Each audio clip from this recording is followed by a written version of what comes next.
It's time to talk Steelers Ravens. Will the Steelers make the playoffs? We know the things that need to happen. We have Jenna Harner on to talk with us about where the Steelers are, but also we brought in all our locked on hosts who are covering the games the Steelers need to happen in their favor. We'll hear from them on the Steelers' chances to get help to make the playoffs. All that and more here on the Locked On Steelers podcast. Let's get into it. You are Locked On Steelers, your daily Pittsburgh Steelers podcast, part of the Locked On Podcast Network, your team every day.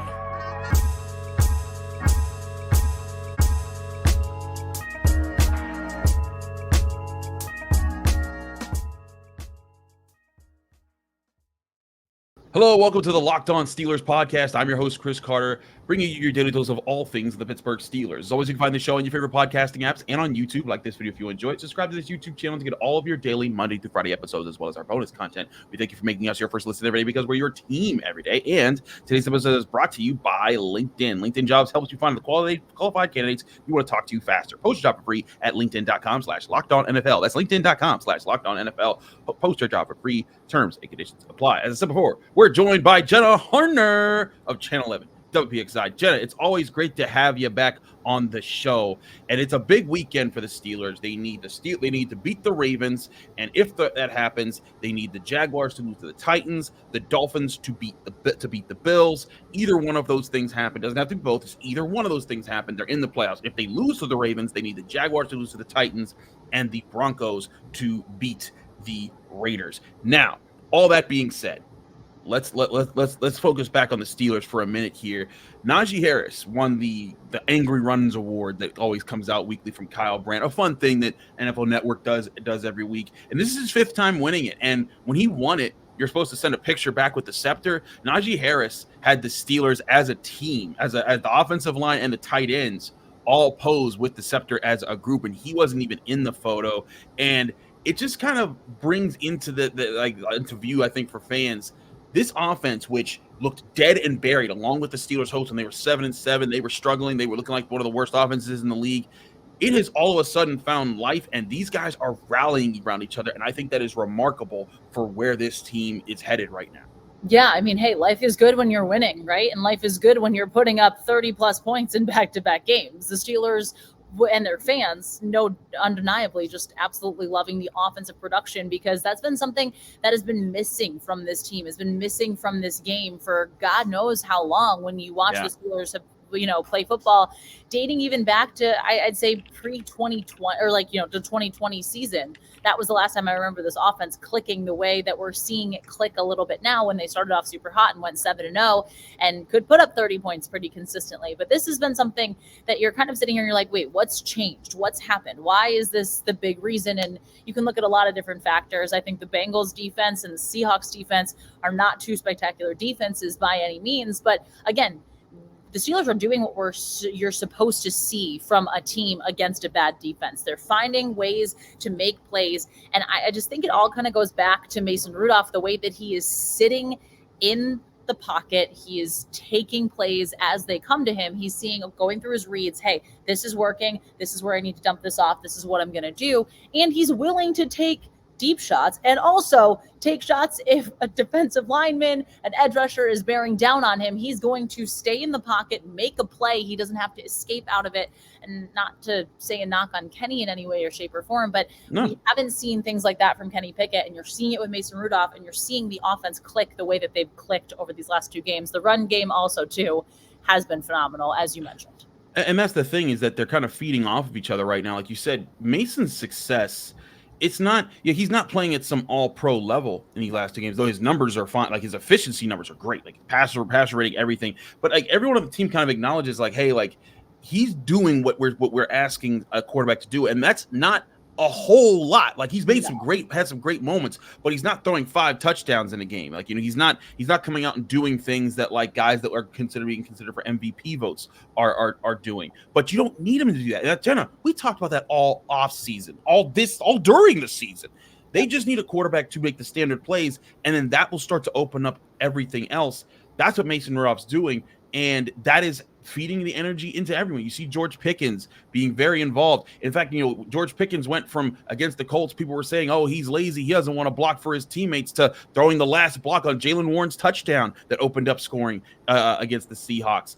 You see Najee Harris, who looked visibly frustrated while they were losing, being a loud voice and being very positive and supporting his teammates and cracking jokes and giving popularity and posterity to his guys. All those types of things are happening right now, and it stems from different directions. And I think that's the important part of this.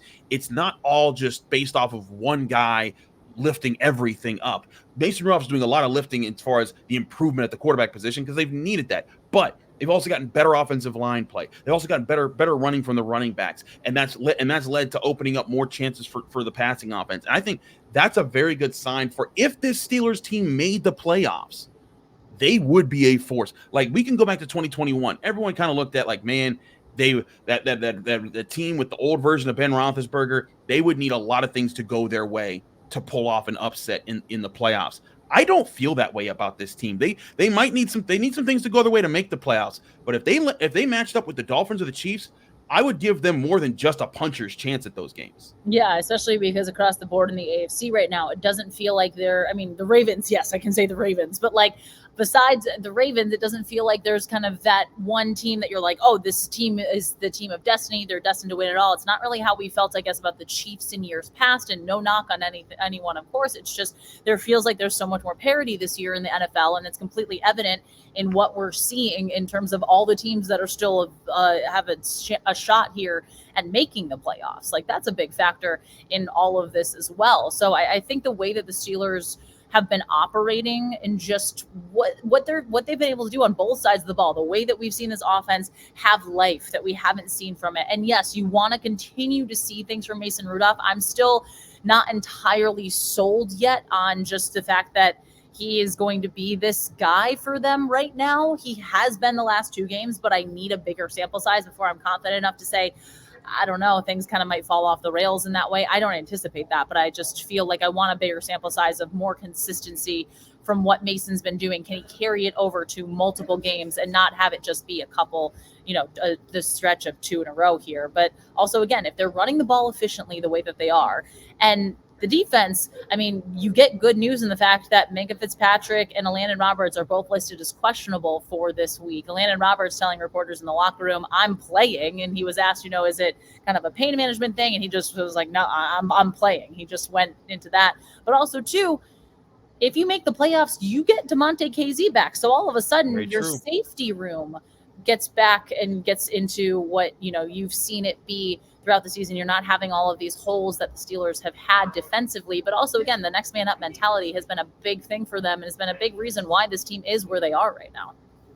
Exactly. And that's the thing, is that the defense has carried this team through so many games. The offense basically won the game against the Seahawks. I mean, the defense, you could see they were stringing things together. They were trying to keep stuff together, but it was tough because the communication just can't be there. And you can't get starter level play from backups every week. Like, as much as you say next man up, it is just a reality that there's a reason that certain guys are backups or the backups to the backups. And getting any help back there, Elandon Roberts saying he's going to play, officially listed as questionable, but saying he's going to play is big. He was huge for the Steelers all this season when he was healthy. And if the Steelers do get Minkah Fitzpatrick back, that's a big boost to the secondary, because then you get your star safety back, and now you can pair him with Patrick Peterson, who's played very well at the safety position, and now what was a liability the last couple weeks, last month basically, becomes a strength again, and that could be something big. And especially with KZ coming back at some point, you could have a really good pick of all the safeties that you want on your field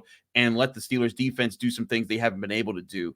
So things lining up well health-wise for the Steelers, while the Ravens have admittedly benched already Lamar Jackson. We've talked to people. We talked to Kevin Ostreicher of Locked On Ravens. He thinks Roquan Smith, Patrick Queen, even Zay Flowers, Kyle Hamilton, Marlon Humphrey, all guys that could sit this game out. And as well as Morgan Moses and Ronnie Stanley, the offensive tackles for the Ravens.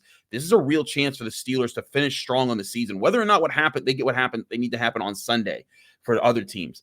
This is a really good chance for them right in front of them. And Cam Hayward said they're not taking this opportunity for granted. They're not looking at this as an easy game. They're finishing what they started as far as the regular season, and they want to finish strong. Yeah, absolutely. And I think that that's exactly what we're going to see from them because, again, this Steelers team has something to play for. And you can say whatever you want about your thoughts and feelings on the coaching staff, on Mike Tomlin's decisions. But the reality is, the Steelers have been in this situation the last 5 of the last 6 years. The Steelers have had a chance to make it to the postseason. 5 of the last 6 seasons, they've, at the one they didn't was when they won the division outright in 2020. And they didn't need anything. And they didn't need it. But the Steelers have find ways to be competitive, and when they've looked absolutely dead in the water like they did after that Colts loss just a couple weeks ago, all of a sudden the narrative around this team right now has completely shifted, and you can feel it in the locker room. You can feel these guys. Alex Highsmith talking earlier in the week about, they were frustrated with the way the games against Arizona and New England went, but the reality is they still have a chance here to get into the playoffs, and once you're in, it's your record 0-0, and anything, any given Sunday, anything can happen. And I think the Steelers are really embracing that mentality a little bit. And they're just so focused on, a lot of the guys telling me this week, do your job. That's all they have to do. They're like, we have to focus on us. We have to focus on executing and doing our job, and everything else around us will take care of itself and sort itself out. Absolutely. We'll talk more about the Steelers and the Ravens in the final segment. We got to get to our pick segment though, and we're going to do a hyper focus. We're not going to pick every game this weekend. We're going to do a hyper focus on the games the Steelers need to go in their favor, whichever direction Saturday goes with their game against the Ravens. We get to all that in just a minute here, but first, we got to talk to some of our sponsors. I want to remind you, this show is sponsored by LinkedIn. These days, every new potential hire can feel like a high-stakes wager for your small business. You need the right people on your team to help your small business fire on all cylinders. LinkedIn Jobs is here to make it easier to find people you want to talk to faster and for free. Create a free job post in just minutes on LinkedIn Jobs to reach your network and beyond to the world's largest professional network of over 810 million people. Then add your job in the purple hashtag hiring frame to your LinkedIn profile so you can spread the word that you're hiring so your network can help you find the right people to hire. Simple tools like screening questions make it easy to focus on candidates with just the right skills and experience so you can quickly prioritize who you'd like to interview and hire. It's why small businesses rate LinkedIn Jobs #1 in delivering quality hires versus leading competitors. LinkedIn Jobs helps you find the candidates you want to talk to faster. Did you know every week nearly 40 million job seekers visit LinkedIn? Post your job for free at linkedin.com/LockedOnNFL. That's linkedin.com/LockedOnNFL to post your job for free. Terms and conditions apply.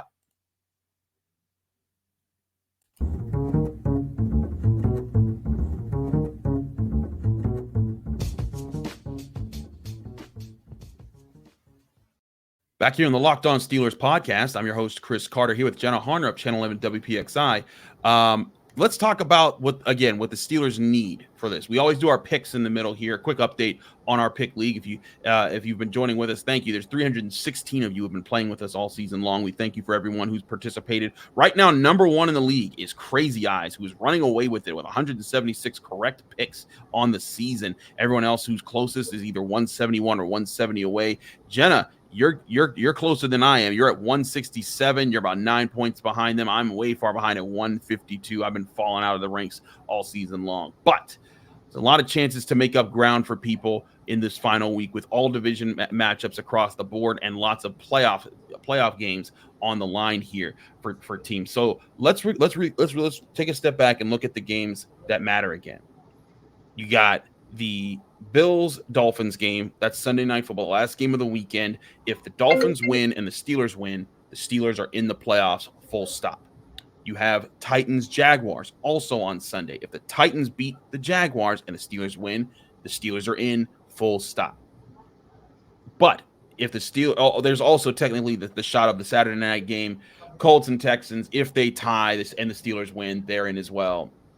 We're not considering that. I know it got close. Wonky things. Lots of wonky things. That would be ridiculous. But if the Steelers lose, they would need the Broncos to beat the Raiders because that would set up some weird tiebreaker thing. If they were to win that game and the Steelers were to lose and the Jaguars still lose to the Titans, the Steelers would be in the playoffs in that scenario. But either way, you need certain games to go your way here. Jenna, we reached out to our Locked On hosts to talk about some of these games. Let's get to some of our guys and get some thoughts here. Here's Sarah Bellinger of Locked On Broncos giving us his thoughts on the Raiders-Broncos game and the Broncos' chances to get a win there. If the Pittsburgh Steelers need a little bit of help from the Denver Broncos this weekend, they just might get it. The Denver Broncos, although eliminated from playoff contention, got a lot on the line this coming weekend against the Las Vegas Raiders. Playing on the road, this is a bookend matchup for the Broncos. Started the season against the Raiders, lost that game by a point, and obviously that one loss, or one of the many close losses for the Broncos this season, has ended up pushing them to elimination this season. So they not only want to beat the Raiders to get some revenge from that season opener, but also the Broncos could finish with a winning record for the first time since 2016, their post Super Bowl 50 season. That's going to be huge. Obviously, 9 wins would be this team's best mark in a long time. And really, Sean Payton, I think, wants to go into the offseason on a high note, especially with Jarrett Stidham starting at the quarterback position. So we know the Raiders are going to bring their best. Antonio Pierce coaching for his future job, as well as a lot of players on the Raiders side fighting for their jobs next year, extensions, free agency, things like that. But I think the Broncos have a lot to play for this weekend, and I do expect them, if teams like the Steelers need some help, I think the Broncos could get the job done in Las Vegas this weekend. All that being said, Jenna, the Broncos have been up and down. The Raiders have been up and down, but I think they've been trending more positively lately because of their new interim coach, Antonio Pierce. He's switched things around. FanDuel Sportsbook, the number one sportsbook in America, has the Raiders as 2.5-point favorites at home here. Who do you have in this game between the Broncos and the Raiders?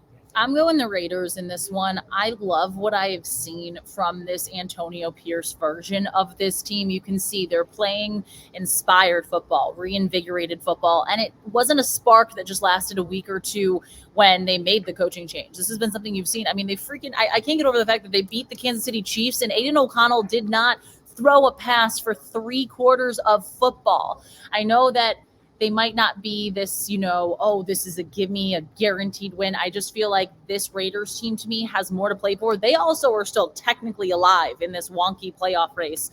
So they know that if they take care of business and if crazier things happen, there's a chance they can make it into the playoffs. So I think that no matter what's going to happen with this team, they want to build on a lot of what they've kind of put out there the last handful of weeks since we've seen that coaching change. And I think it's just going to continue to be some really solid stuff. So I like the Raiders in this one. I agree with you here. I think if the Steelers lose, this could be the game that knocks them out more so than the others. Simply because the Broncos, like Jarrett Stidham starting, and like the whole situation with Russell Wilson, like that's a lot of mess right now. While the Raiders have things rolling for them at the moment, they could have really helped the Steelers last week, but it didn't work out. But they still gave the Colts a good fight. I think the Raiders find a way to win at home and end the season strong with Antonio Pierce as interim head coach. Let's move along to the next game the Steelers need to be looking at, and that's the Titans hosting the Jaguars. The Jaguars are 3.5-point favorites, but Trevor Lawrence is looking like he might not play in this game. So that makes things interesting to see a Titans team that is 5-11, has struggled all year, and has lost some heartbreakers in recent weeks. We go to our man Tyler Rowland, who of Locked On Titans, who doesn't have the best of news for Steelers fans. Pittsburgh Steelers fans, I got bad news for you. My name's Tyler Rowland, host of the Locked On Titans podcast, and I recognize, Steelers fans, that you guys need the Titans to win to make the playoffs. And I just got to tell you, I don't think that's going to happen. In my personal opinion, it would be better for the Titans to intentionally tank so that they can better their draft pick. But even if the Titans don't intentionally tank, the reality is this is a 5-11 football team that is not very good. And whether they're playing at home, against a division rival, all that, the odds are they are not going to win because they haven't won a lot this year, as Steelers fans know, as the Steelers beat the Titans this year. But what I will tell you is Mike Vrabel always gets his team ready to play. Mike Vrabel's team will always come out and give good effort. The Titans are at home against Jacksonville. If the Titans get a few turnovers, it might go the Steelers' way. Good luck this weekend, guys. So there you have it, Tyler Rowland. And listen, Tyler is as optimistic as you can be without being crazy. And he gives you real talking. So when Tyler tells you the Titans are in trouble, you should believe it. However, there is a chance for things to turn. I'll also say the Titans have lost 3 straight to the Jaguars. Mike Vrabel also gave a fiery speech this week saying I hate losing. I can't sleep when I lose, which means he has gotten no sleep this year because they've lost a lot. But Jenna, do you give the Titans a chance to win this game at all here? They are 3.5-point underdogs at home. I think the Titans are going to keep this one close. I just think Jacksonville is a better team and is going to win this football game. Sorry, Steelers fans. Although, again, other things can happen. They're still not totally done yet. With Vrabel talking, when the speech that he gave and the way he talked to the reporter, where I forget the guy's name. It begins with a G, and he went after the guy, and he was like, "Do you think I like losing, Gary?" It wasn't Gary, but that's just where my brain's going. I'm like, if that was me, I'd just melt in my seat. You don't want to piss off Mike Vrabel, and he is a very fiery guy. So I think the Titans are going to come out and give it all they got. I just don't think all they got is better than what Jacksonville has right now, regardless of if Trevor Lawrence plays or not. I think Jacksonville is kind of like, hey, look, we know we're a better team than this. We've dropped off a lot. They want to kind of get into the playoffs on a good note. I know the AFC South is just kind of like a wee toss-up type thing right now. Good, right? That was nice. But I think the Jags win this game. All right. I'm with you. I actually think the Jaguars do win this game. I had thought that I thought that the Jaguars might actually drop their game to the Panthers, because the Panthers played the Packers really close the week before, and then the Jaguars, were able to blow out the Panthers and handle that. I think there's a chance the Titans could sneak them. I'm not saying it's impossible. I just don't like their chances with the way they're playing. They've also lost a lot of close ones lately, and that's usually like a sign that this team might just be gassed at the end of the season. And I think it might be tough. They've lost 3 straight. They did. Their last win though was against the Miami Dolphins. So maybe they could pull off an upset there, but I am going with the Jaguars on that one. Now, the last and probably the Steelers' best team that they're rooting for to help them this season are the Miami Dolphins. They play host to the Buffalo Bills on Sunday night. It's the last game of the regular season. The Bills, though, on the road are 3-point favorites according to FanDuel. I reached out to Kyle Krabs of Locked On Dolphins, and he had this to say about the Dolphins' chances.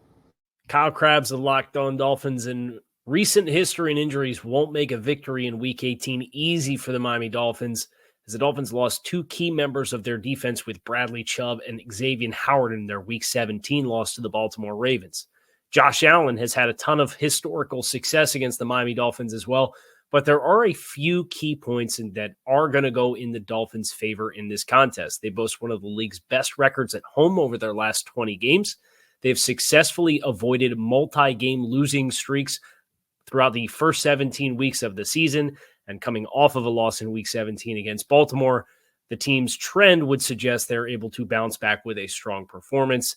And the Dolphins beat the Bills at home last year in a closely contested game.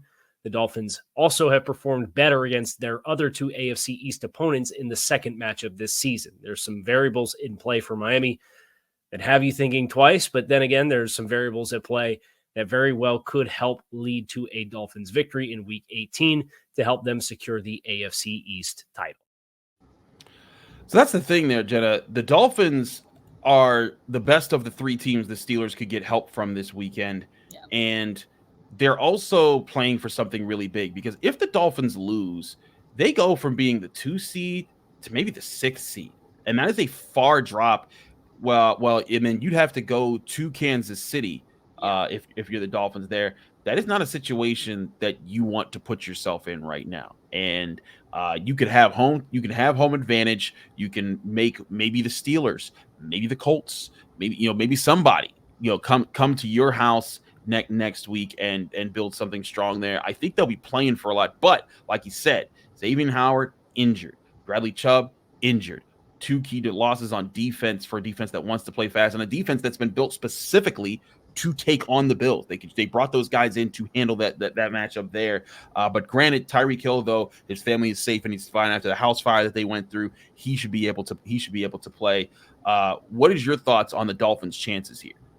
This one I go back and forth with, and I feel like that's kind of how everybody feels, because there are things that make me want to believe, oh my gosh, this is absolutely Miami's game to win. Their offense has been so explosive all season. The Bills' defense, especially their secondary, has been dealing with injuries, especially the second half of the season. But on the flip side, you can make a lot of arguments for why I think the Bills might carve up this Dolphins defense, especially, again, when you lose 2 guys like Bradley Chubb. And I want to say Javon Hargrave. It's not Javon Hargrave. It's why am I spacing out? The other guy, the other pass rusher, the Dolphins lost. Melvin Ingram. Yes. Well, the two guys that are injured right now. Bradley Chubb and Xavier Howard's the cornerback. Yeah, Xavier Howard's their cornerback. But they did have, I thought they lost another pass rusher. They lost a pass rusher earlier in the season. Anyway, my brain is 5 million places. I think this is going to be a big task. And I know for a fact Miami's offense is up to kind of answer the bell when, okay, if the opposing team scores, they go right down the field and they find ways to score themselves. I just think that what we saw last week against the Ravens, I think the Bills just they have more to play for. And I think the desperate team sometimes win. The more desperate team wins. If Miami loses, they're still in the playoffs. The Bills either get the 2 seed or miss the playoffs. It's one of two things. So I love that it's coming down to this. I just think I'm going with Buffalo in this one only because I just think they're the more desperate team. And to me, they have fewer question marks than the Dolphins do right now. Yeah, also I just did a quick search. Jalen Phillips is the other pass rusher that you're thinking of. Jalen Phillips, who tore his Achilles. Yep, there it is. Yeah. He's out for the season. We do know that Devon Achane is going to play in this game, but Raheem Mostert is questionable. Jalen Waddle is questionable. Teron Armstead is questionable. They have a lot of big questions on both sides of the ball, and that's where I fall down to I'm just not 100% sure the Dolphins can do this. No. But I also know the Bills have been wildly inconsistent this year. Heck, They almost just lost to the Patriots last week by 6. Yep. And the Chargers the week before. Yeah. I look at this as an opportunity for the Dolphins to win their division. They have both those teams have been under the heel of the Patriots for so long. One of the Bills rushed out and claimed first claim to the AFC East. I think the Dolphins actually win this one. They find a way. It's a close one. Tua, Tariq, they get it done, and they find a way to get a big win for the Dolphins. It goes down to the wire, and they make it happen. And that is the boost the Steelers need to get into the playoffs. With all that being said, let's talk about the Steelers' chances to get their win. We'll do that on the other side of this break here on the Locked On Steelers podcast. But first, I want to remind you that this show is also brought to you by BetterHelp. BetterHelp Therapy Online is here to help you because life is full of twists and turns, and it's important to show up for yourself through all of them. I faced plenty of times in my life when I've tried to shoulder a lot of burdens and found the best help in my life thanks to good therapists sometimes. And BetterHelp Online Therapy is a place where you can find good therapists, and they'll also assess your needs so that you can match you with your own licensed professional therapist in less than 48 hours. It's not a crisis line. It's not self-help. It's professional therapy done online, available to people worldwide. You can log into your account anytime and send a message to your therapist. With therapy, it can take a few tries to find the right fit for you. That's where BetterHelp makes it easy and free to change therapists if needed. And they have a special offer for all our listeners. Get 10% off your first month at BetterHelp.com/lockedon. That's 10% off your first month at BetterHelp.com/lockedon. That's BetterHelp.com/lockedon.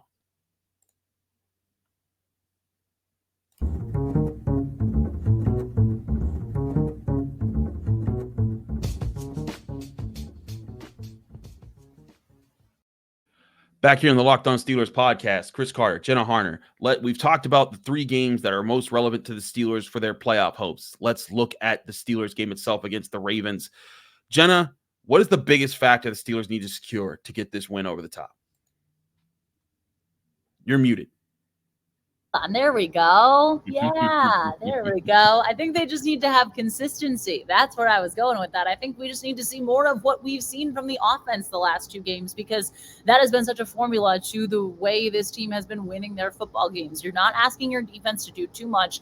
You're running the ball well, you're taking chances, finding those shots when you have them, but not having to make these crazy desperation plays. You're still having your foot on the gas. We've seen the aggression a little bit in terms of the play calling from Mike Tomlin and from, both the offensive coordinators and just the way that the team has operated things. But I think they just need to keep remaining consistent and they just need to keep doing what they've been doing. I know that sounds really simple, but on offense, again, just moving the ball down the field the way that they're moving the ball, not asking Mason Rudolph to do too much, and having Najee Harris and Jalen Warren kind of continue to deliver that 1-2 punch that we've seen them deliver. And I think that's going to be a really big factor for success. Look, we don't know who's going to be in the game for the Ravens specifically, but likely, like you mentioned, I think a lot of their starters will not be playing in this one. So this is an amazing opportunity for the Steelers to say, hey, let's go out there. Let's put the best game together that we've played to cap things off. And whatever's going to happen around us, we'll let it do that. But again, if they take care of business, which you get the sense from guys across the board in the locker room, they're just focused on winning this game and seeing how the chips lie when everything else is said and done. I agree with you. This is a game within their control. There's going to be a lot of backups in for the Ravens, asking them to do a lot. The Ravens are going to bring it. They're not going to lay down for the Steelers. They want to win. The Ravens have a saying, you're not officially a Raven until you've beaten the Steelers. And the Steelers have beaten the Ravens 6 out of the last 7 times. But I think they make it 7 out of the last 8. And they are 4-point favorites according to FanDuel Sportsbook, the #1 sportsbook in America. I think they reach that. The over/under sit at 35.5, and I think they even get past the over there. I think that's looking at how great the Ravens defense has been this year, how great the Steelers defense has been this year. But I think it's not counting for guys like Marlon Humphrey, Kyle Hamilton, Roquan Smith, Patrick Queen, all 4 of those guys. Key to that defense.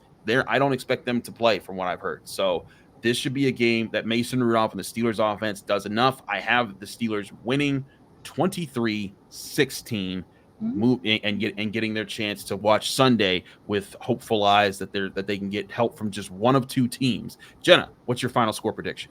I'm going kind of similar here, 27-17. It's never going to feel as close as the final score kind of reveals. I think the Steelers just kind of, again, get out to a good start and never give fans or themselves a reason to say, hey, no, we're not in this game. Like, they're going to be in this game no matter what. They should have control, especially, again, if what's going to happen to what we're hearing just with who's going to play for Baltimore, things along those lines. I think that changes a lot of things drastically here.